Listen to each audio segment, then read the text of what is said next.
اس دور کا سب سے بڑا المیہ یہ ہے کہ ہمارے بچے ہم سے قریب نہیں ہیں۔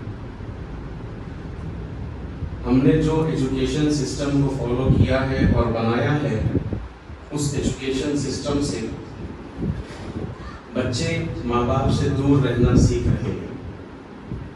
پڑھائی تو ہو رہی ہے، لکھائی تو ہو رہی ہے، بچے قابل تو بن رہے ہیں دنیاوی اعتبار سے، مگر ماں باپ سے دور بھی رہنا سیکھ رہے ہیں۔ مجھے تعجب ہے ان ماں باپ پر جو اپنے بچوں کو اس لیے ہاسٹلوں میں ڈال دیتے ہیں کہ ہمارے بچے شرارتی ہیں، کسی کی نہیں سنتے۔ اگر دور دراز کا معاملہ ہے، والدین دیہاتوں میں ہیں اور اپنے بچے کو شہر کی اعلیٰ سے اعلیٰ یونیورسٹی اور کالج اور اسکول میں پڑھانا چاہتے ہیں، اس وجہ سے اس مجبوری کی تحت اگر ہاسٹلوں میں رکھنے کی فیسلٹی اویلیبل ہے اور رکھتے ہیں تو ٹھیک ہے، لیکن اس لیے رکھنا کہ ہمارے بچے شرارتی بہت ہیں، سنتے نہیں ہیں کسی کی، لہذا اس کو لے کے جا کے ہاسٹل میں ڈال دو۔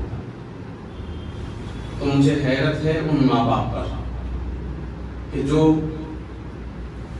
اللہ نے ان کو اولاد دی ہے اور اس کی قدر نہیں کرتے۔ یاد رکھیں، ہر چیز کا ایک مقررہ وقت ہے، بچوں کی تربیت کا بھی ایک وقت ہوتا ہے۔ بچے اگر بڑے ہو جائیں اور آپ یہ سمجھیں کہ بڑے ہو جانے کے بعد جب سمجھداری آ جائے گی تو یہ شاید ہماری بات سنے گا، تو پھر آپ کی یہ غلط فہمی ہے۔ میں بات کر رہا تھا ہمارے ایجوکیشن سسٹم کی۔ مجھے حیرت ہے کہ صبح بچہ نیند میں سے اٹھتا ہے، اس کو اماں ریڈی کر کے کھانا کھلا کے ٹفن بن کے یونیفارم پہنا کر اسکول کو چھوڑ دیتی ہے۔ والد صاحب کو اٹھا کر نیند میں سے بچے تیار ہو گئے، چھوڑ دے کے آئیے، بچے اسکولس کو چلے جاتے ہیں۔ اب جب بھی وقت آنے کا، گھر واپس ہونے کا ہوتا ہے، 3 بجے 4 بجے بچے گھر کو آتے تھکے ہارے، اس کے بعد فوراً ٹیوشن کو بھیج دیتے، بچوں کو ریفریش کر دیتے، پھر ٹیوشن کو بھیج دیتے، پھر ٹیوشن سے بچے آتے تھک کے، پھر اس کے بعد مول صاحب آتے، عربی پڑھاتے تھے، پورا دن بچوں کا گزر گیا اور بچہ تھک کے سو گیا، پھر دوسرے دن یہی روٹین، اور ہم سمجھ رہے ہیں کہ بچوں کی تربیت کا حق ادا ہو گیا۔ والدین یہ سمجھ رہے ہیں کہ بچوں کی تربیت کا حق ادا ہو گیا، لیکن آپ نے بچوں کے ایجوکیشن پہ فوکس کرتے کرتے یہ آپ بھول گئے کہ بچے ہم سے دور ہو رہے ہیں، بچے ہماری قربت سے دور ہو رہے ہیں، بچے ہمارے لاڑ اور پیار سے محروم ہو رہے ہیں، بچے ہماری محبت سے محروم ہوتے چلے جا رہے ہیں۔ صبح سے شام تک بچے کو پڑھائی کے لیے فورس کرنا، یہ عقل مندی نہیں۔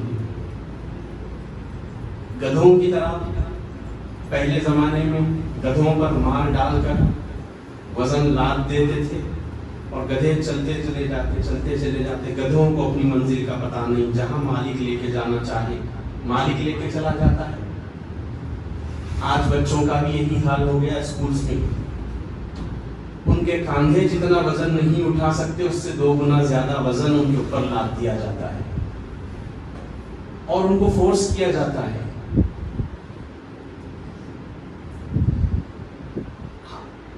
ماں باپ کا کام ہے وہ اپنے اپنے اسکولز کے مینجمنٹس کو جا کر یہ بات کہیں کہ آپ اپنے اسکولز میں لاکرز کی فیسلٹی رکھیں، اور بچوں کو جو ہوم ورک دیا جاتا ہے وہی کتابیں بستے میں ڈال کر بیگ میں ڈال کر بھیجیں، بقیہ کتابیں پوری اسکول میں رکھیں. یہ ماں باپ کا فرض ہے مینجمنٹ سے جا کے بات کرنا.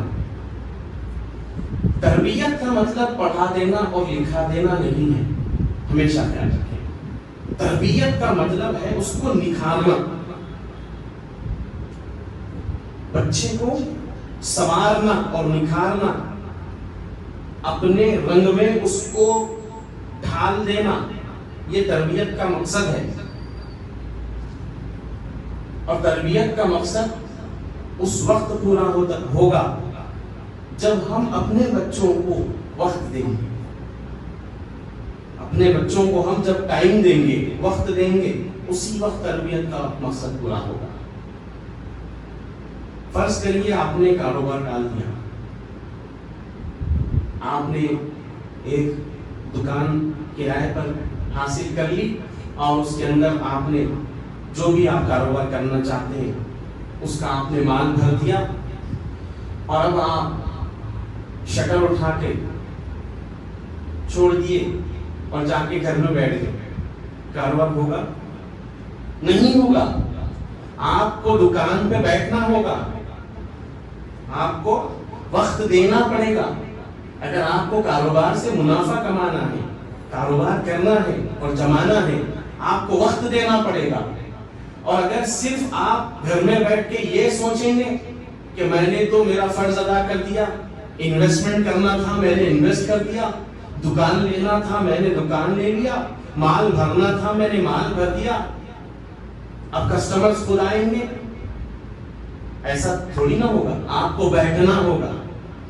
اگر کوئی یہ سمجھے کہ میں نے اپنے بچے کو ایک اچھے اسکول میں داخلہ دلا دیا، اگر کوئی یہ سمجھے کہ میں نے اپنے بچے کو اچھے ٹیوشن میں داخلہ دلا دیا، اگر کوئی یہ سمجھے کہ میں اپنے بچے کو اچھے مولوی صاحب کے پاس قرآن پڑھاتا ہوں، اور وہ یہ سمجھے کہ میں نے اپنا حق ادا کر دیا، تو پھر قسم خدا کی اس کے بچے کی تربیت نہیں ہوئی. اس کے بچے کی تربیت اس وقت تک نہیں ہوگی جب تک وہ خود وقت نہیں دیتا. کوئی بھی ٹیچر آپ کے بچے کی تربیت کیسے کر سکے گی؟ کوئی بھی استاد آپ کے بچے کی تربیت کیسے کر سکے گا؟ جتنا بچوں کو ماں باپ سمجھتے ہیں ان سے زیادہ کوئی نہیں سمجھ سکتا. بچوں کی تربیت اگر کرنا ہے تو بچوں کو اپنے ساتھ رکھو، بچوں کو اپنے ساتھ رکھو، بچوں کے لیے وقت نکالو، بچوں کو وقت دو. تبھی تربیت بچوں کی، اولاد کی تربیت ممکن ہو سکتی ہے. ورنہ اس وقت تک آپ ایک اچھے پیرنٹس یا ماں باپ نہیں کہلائیں گے. اس کی تعلیم ہم کو اسلام نے بھی دی ہے. اپنے بچوں کو کیسی تربیت دینا چاہیے. بچوں کی تربیت کے معاملے میں اللہ کے رسول صلی اللہ علیہ وآلہ وسلم اور ان کی اہل بیت اور ان کے صحابہ سے بہتر ہم کو کہیں پہ بھی مثال نہیں مل سکتی. اپنے بچوں کو ہمیشہ اچھائی کا حکم دینا ہر ماں باپ کا فریضہ ہے. برائی سے روکنا ہر ماں باپ کا فریضہ ہے. لڑکی ہوگی تو اس کی زیادہ ذمہ داری ماں پر ہوگی، اور لڑکا ہوگا تو اس کی زیادہ ذمہ داری باپ پر ہوگی. تو اس طرح سے اپنے بچوں کی تربیت کرنا. بچوں کی زندگی میں سٹیجز آتے ہیں. ایک ہوتا بچپن. بچپن میں بچوں کو کھیل کی ترغیب دینا یہ ماں باپ کا فریضہ ہے. بچوں کو کھیلوں کی طرف، کھیل کود کی طرف راغب کرنا یہ ماں باپ کے لیے بہت ضروری ہے. اگر بچے کھیلیں گے کودیں گے نہیں تو پھر وہ ڈیولپ نہیں ہو پائیں گے، نہ مینٹلی نہ فزیکلی. یہ ایک قدرتی اللہ تعالیٰ کا نظام ہے کھیل کود. پھر اس کے بعد ایک دوسری سٹیج آتی ہے. بچہ 9-10 سال کا ہو جاتا ہے تو پھر اس کا بچپن ختم ہونا شروع ہوتا ہے. وہ دھیرے دھیرے اپنی جوانی کی طرف قدم بڑھاتا ہے. اب یہاں پر ماں باپ کا فریضہ ہے اب جو ماں باپ 8-10 سال تک بچے کو کھیل کود کی طرف اس کی ہر خواہش کو پورا کرتے چلے گئے، اب وہی ماں باپ کے لیے ضروری ہے کہ بچے کو ہر برے کام سے روکے. وہی ماں باپ کے لیے اشد ضروری ہے کہ بچے کو نماز کی ترغیب دلائے، اور صرف ترغیب دلانے سے بچہ نمازی پرہیزگار نیک نہیں ہو جائے گا. بچے یاد رکھیے وہی کرتے ہیں جو دیکھتے ہیں.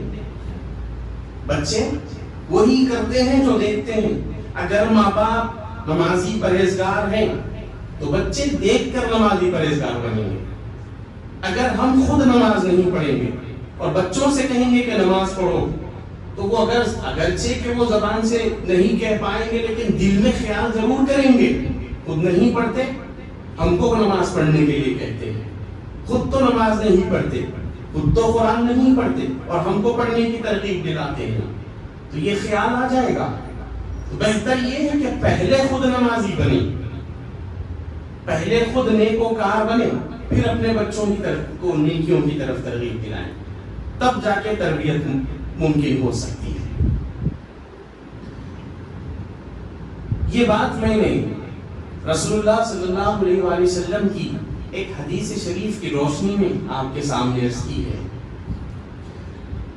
رسول اللہ صلی اللہ علیہ وآلہ وسلم نے ارشاد فرمایا کہ بچے جب 7 سال کے ہو جائیں تو ان کو نماز کی ترغیب دو، اور جب 10 سال کے ہو جائیں اور نماز نہ پڑھیں تو ان کو سختی کرو. حضور صلی اللہ علیہ وآلہ وسلم نے 2 ایجز کو یہاں پر بیان کیا. 2 عمریں حضور پاک صلی اللہ علیہ وسلم نے یہاں بیان فرمائی، ایک 7 سال، ایک 10 سال. اور یہ دونوں عمر، دونوں ایج بہت ہی قابل توجہ ہے، قابل فکر ہے. کیوں فرمایا رسول اللہ صلی اللہ علیہ وآلہ وسلم نے کہ جب بچہ 7 سال کا ہو جائے تو ترغیب نماز کی دو، اور کیوں فرمایا سرکار دو عالم نے کہ جب 10 سال کا ہو جائے نماز نہ پڑھے تو سختی کرو؟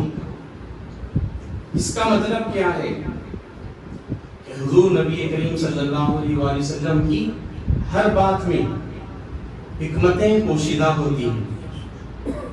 رسول اللہ صلی اللہ علیہ وآلہ وسلم نے 7 سال کی عمر کو اسی لیے مقرر کیا ترغیب دلانے کے لیے بچوں کو کہ اس سے پہلے 7 سال کی عمر سے پہلے اپنے بچوں کو تم نماز کے لیے نہیں بھیجنا چاہتے، مت بھیجو.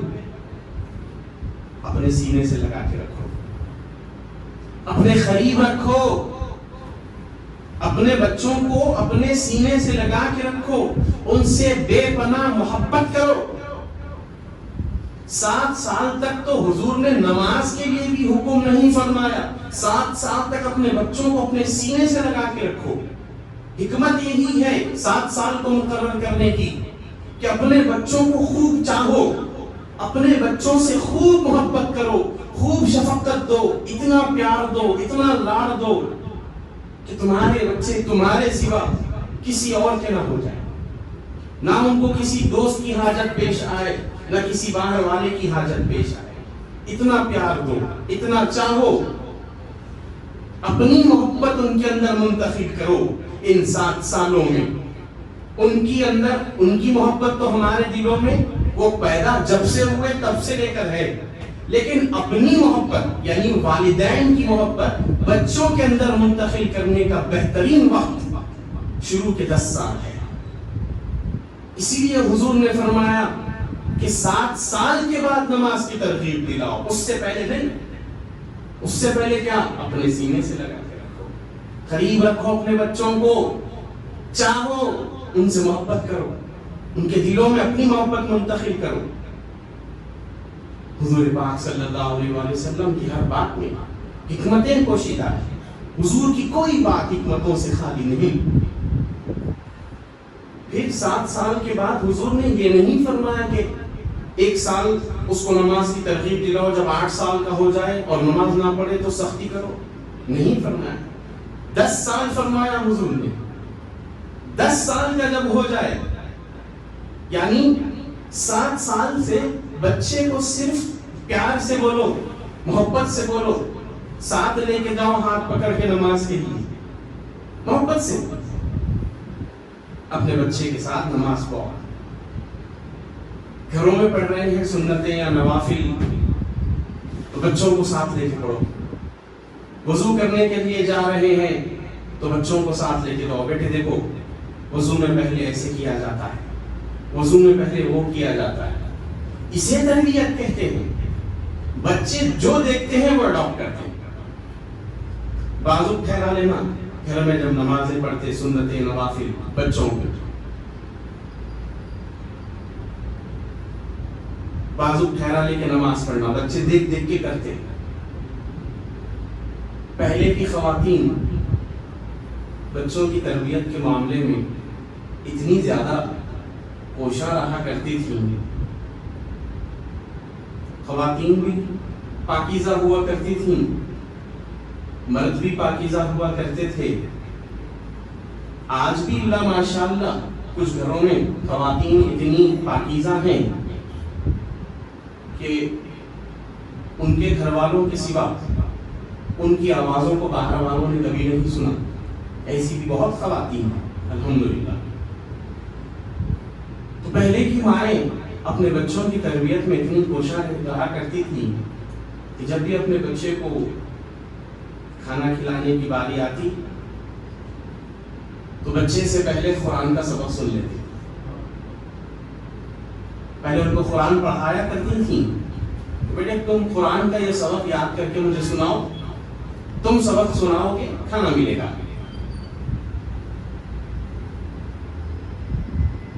یہ تربیت کے انداز نرالے ہوا کرتے تھے۔ چھوٹا سا بچہ 1 1.5 سال یا 2 سال کا، ماں گھر میں نماز پڑھ رہی ہے،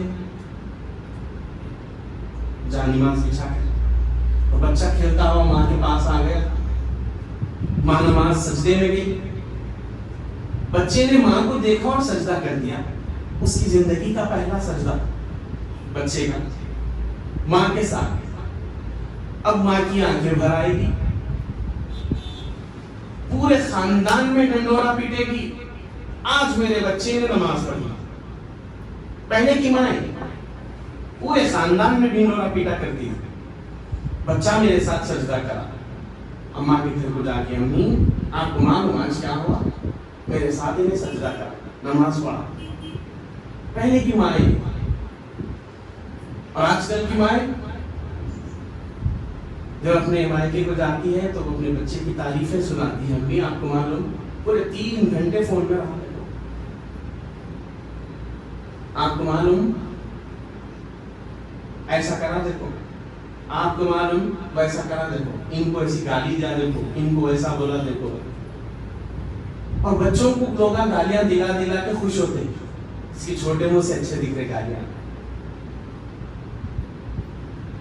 الحمد للہ ہم اپنے بچوں کو شفقت کے نام پر، مذاق کے نام پر کیا کیا سکھا دیتے ہیں، اور یہی بچے بہت جلدی اڈاپٹ کر لیتے ہیں، اور ایک بار ان کے دماغ میں کوئی چیز بیٹھ جائے تو بڑی مشکل سے جاتی ہے، بڑی مشکل سے جاتی ہے، اور ان کو بہت وقت لگ جاتا ہے ان چیزوں کو اپنے دماغ سے نکالنے کے لیے،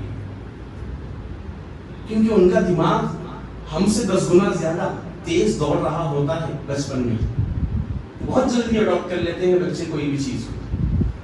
تو بچوں کی تربیت کے لیے پہلے ماں باپ اپنی تربیت کریں، یہ پوائنٹ پہ میں آنا چاہتا تھا۔ اگر ہم چاہتے ہیں کہ بچوں کی تربیت ہو تو ہم اپنی تربیت کریں۔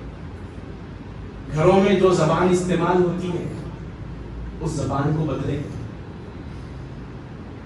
جو گالیاں جو بدتمیزیاں ہماری زبان سے نکلتی ہے بچے سن لیتے ہیں، وہی اڈاپٹ کر لیتے ہیں۔ اسی لیے بڑے بزرگوں نے کہا اگر کسی کے گھر کا ماحول دیکھنا چاہتے ہو تو ان کے بچوں کو دیکھ لو، گھر کا ماحول معلوم ہو جائے گا۔ تو کیا آپ چاہتے ہیں کہ ہمارے بچے ہمارے گھر کا ماحول باہر بیان کریں؟ اگر نہیں تو پھر اپنے آپ کو چینج کرنا ہوگا، زبان کو میٹھی کرنا ہوگا، بے ادبی کو دور کرنا ہوگا، بد اخلاقیوں کو، بد زبانیوں کو ہمارے گھروں سے دور کرنا ہوگا، تبھی بچوں کی تربیت ہو سکتی ہے۔ مجھے ایک واقعہ یاد آیا، بابا فرید شکر گنج رحمۃ اللہ علیہ کا، جب مائیں ویسی ہوں تو بیٹے پھر بابا فرید جیسے ہی پیدا ہوا کرتے تھے۔ مائیں متقی اور پرہیزگار ہو تو بیٹے خود الدین بختیار کاکی جیسے پیدا ہوا کرتے تھے۔ مائیں متقی اور پرہیزگار ہو تو بیٹے خواجہ معین الدین چشتی جیسے پیدا ہوا کرتے تھے۔ بیٹے مائیں جب متقی اور پرہیزگار ہوا کرتی تھیں تو بیٹے صداقت کا مینار، سچائی کی دیوار اور پورے ولیوں کے امام بنا کرتے تھے۔ شیخ عبد القادر جیلانی قطب ربانی بنا کرتے تھے۔ ماؤں کی تربیت سے بچے ولی بنتے ہیں، ماؤں کی تربیت سے بچے خواجگیت پہ پہنچتے ہیں۔ جہاں مائیں متقی ہوں گی وہاں بچے ولی پیدا ہوں۔ ایک صحابی رسول کا واقعہ مجھے یاد آیا کہ وہ مسجد نبوی میں نماز فجر کے لیے، ظاہر سی بات ہے صحابہ کرام نماز کے لیے آتے تھے، سرکار دو عالم صلی اللہ علیہ وآلہ وسلم امامت فرمایا کرتے تھے، دیگر صحابہ نماز پڑھنے کے لیے سرکار کی اقتداء میں حاضر ہو جاتی تھی۔ نماز فجر میں صحابہ کرام کی جماعت نے ایک صحابی کو نوٹس کیا، دیگر صحابہ نے ایک صحابی کو نوٹس کیا کہ جیسے ہی سرکار دو عالم نماز فجر سے فارغ ہوتے اور سلام پھیرتے تھے، یہ اٹھ کر جلدی چلے جاتے تھے، انتظار ہی نہیں کرتے کسی کا، نہ سرکار سے ملاقات کرتے، نہ دعا کرتے، نہ کسی سے سلام کلام کرتے، فوراً سلام پھیرتے ہی ان کر کے چلے جاتے۔ صحابہ کرام کو تشویش ہوئی تو انہوں نے سرکار دو عالم صلی اللہ علیہ وآلہ وسلم سے ان کی شکایت کر دی، یا رسول اللہ فلاں صحابی آپ کے نماز فجر کے بعد فوراً سلام پھیرتے ہی بھاگ جاتے ہیں، کیا مسئلہ ہے؟ ہماری تو سمجھ کے باہر ہے۔ تو حضور نے ان کو دریافت فرمایا، بلایا، سرکار دو عالم صلی اللہ علیہ وآلہ وسلم نے ان کو بلوا بھیجا، وہ حاضر خدمت ہوئے تو سرکار نے معاذرہ پوچھا کہ تم کیوں چلے جاتے ہو نماز فجر کے فوراً بعد، رکتے کیوں نہیں؟ تو ان کا جواب سن کر آپ حیرت زدہ ہو جائیں گے۔ بچوں کی تربیت کیسے کی جاتی ہے رسول اللہ صلی اللہ علیہ وآلہ وسلم کے صحابہ کرام سے سیکھیے۔ ان کا جواب تھا کہ یا رسول اللہ، میرے گھر کے آنگن میں میرے بازو والے پڑوسی کے جو جھاڑ ہے کھجور کے، صبح ہوا ٹھنڈی چلتی ہے، زور کی چلتی ہے، تو اس کے جھاڑ سے میرے آنگن میں جو بیچ میں دیوار ہے دونوں کے آنگنوں میں، اس کے آنگن کے کھجوروں کے جھاڑوں سے کھجور ٹوٹ کر ہوا کے ذریعے میرے آنگن میں آ کے گر جاتے ہیں، اور میرے بچے جب صبح اٹھیں گے وہ کھجوریں وہاں پائیں گے تو کہیں وہ کھجوریں کھا نہ لیں، اس خوف سے میں جلدی چلے جاتا ہوں اور وہ سارے کھجوروں کو سمیٹتا ہوں اور ان کے آنگن میں ڈال دیتا ہوں۔ اللہ اکبر، اللہ اکبر۔ رسول اللہ صلی اللہ علیہ وآلہ وسلم کے صحابہ کرام سے سیکھو اولاد کی تربیت کسے کہتے ہیں۔ وہ صحابی رسول یہ بتانا چاہتے ہیں کہ اگرچہ کسی کے گرے ہوئے ہیں کھجور، چوری کیے ہوئے نہیں، حرام کے ذریعے حاصل کیے ہوئے نہیں، صرف ہوا کے جھونکے سے گھر کے آنگن میں گر گئے، اور پھر تخرے کا عالم یہ ہے صحابہ کرام کے کہ میرے بچے اٹھیں گے صبح صبح اور اپنے آنگن میں وہ ان کے کھجور پائیں گے تو کھا لیں گے اٹھا کر، اس خوف سے۔ ظاہر سی بات ہے اللہ نے حضور صلی اللہ علیہ وآلہ وسلم کو ان کے زمانے میں جن لوگوں کو پیدا کیا وہ کوئی معمولی لوگ تو نہیں ہوں گے۔ حضور کو دیکھنا ہے، حضور کی صحبت میں رہنا ہے. ایسے ہی پارسا لوگوں کو اللہ پیدا کیا. گھر میں کھانے کے لیے کچھ نہیں ہے. اگر ہوا سے کھجور اڑ کے گھر میں آتے ہیں کوئی بری بات نہیں تھی, کسی کو معلوم بھی نہیں ہوتا تھا, اٹھا کے اپنے گھر میں رکھ لیتے. لیکن نہیں, تقوی کا عالم دیکھو, اللہ اس کے رسول سے محبت دیکھو. اگرچہ کہ گھر میں کچھ نہیں ہے مگر کسی کے ہوا سے آئے ہوئے کھجور بھی ان کو منظور نہیں. یہ ہے بچوں کی تربیت. بچوں کی تربیت میں ایک اہم چیز ہے, وہ ہے بچوں کو رزق حلال کھلانا.